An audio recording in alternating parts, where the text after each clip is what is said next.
Pandesal sa kawali, tara gawa tayo. Mahilig talaga kami sa pandesal pero malayo kami sa bakery dahil nasa bukid kami kaya kami na lang yung gumagawa ng pandesal. Masarap at malambot din ang pandesal na ito kahit malamig na siya kaya tara ipakita ko na sa inyo kung paano ko ito ginagawa. Sa palanggana maglagay tayo ng kunting asin, mga 1 teaspoon to, 3 kutsarang asukal. Pwede nyo itong dagdagan kung ayaw nyo ng matabang. At 1/2 cup tubig. Ilagay na rin natin ang kalahating kutsarang yeast. At haluin natin ng mabuti hanggang sa ma-dissolve ang lahat. Pagkatapos ay i-add na natin dito ang 1/4 kilo na harina. Haluin na natin ang pabahagya at i-add na rin natin ang 1/8 cup na margarine. Ngayon ay haluin na natin to ng mabuti. Gagamit na tayo dito ng kamay para mas mahalo natin ng maigi. Siguraduhin lang na malinis ang kamay bago maghalo. Haluin natin to hanggang sa ma-form yung dough.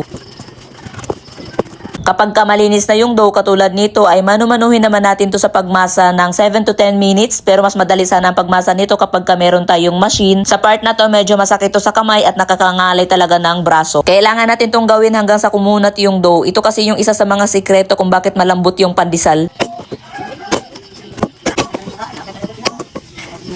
Pagkatapos ko nga maibalibag, charot, ay hinati ko ito sa 3. Papantayin natin to sa pamamagitan ng pagbaton at mano-mano natin itong batunin dahil wala tayo ng rolling pin. Sa pagbabato naman ay i-flatten muna natin yung dough pagkatapos ay i-roll. Ginagawa ito para at least mapantay yung dough sa loob. Gawin lang ito sa lahat hanggang sa matapos. Pag na-roll na lahat, pagulungin na natin ito sa breadcrumbs. Lumang tinapay lang ito, tinosted ko at pinulbo ko ng mano-mano. Pwede nyo rin tong gawin sa inyong mga lumang tinapay, pulbuhin ninyo tapos gawa na agad kayo ng pandesal, charot. Or sa kahit na anong tinapay, pwede nyo lagyan ng breadcrumbs. Ganyan lang, pagulong-gulungin nyo lang yung dough sa breadcrumbs, mas maganda kung makover lahat. Tatakpan muna natin to at paalsahin natin ng 1 oras. After 1 hour, ito na siya, dumoble na yung size ng ating pandesal. Ngayon ay hihiwain natin to ng 5 piraso bawat dough, pero nasa inyo pa rin yan kung gaano kalaki yung pandesal na gusto nyo. Itong sa akin ay mas malaki ng konti doon sa nabibili namin sa bakery na pandesal na 2 piso isa. Ganitong size lang ang gusto ko para madali lang maluto dahil maliit lang yung lutuan ko. Pagkatapos ko nga mahiwa lahat ay nilagyan ko ulit ng breadcrumbs para talaga maganda yung outcome. Tapos in-arrange ko na ang mga ito sa isang lagayan para paalsahin ko ulit ng 1 oras. Ganito na yung itsura niya, ang ganda na tingnan, nakakatuwa na. Tatakpan lang natin to at balikan natin pagkatapos ng 1 oras.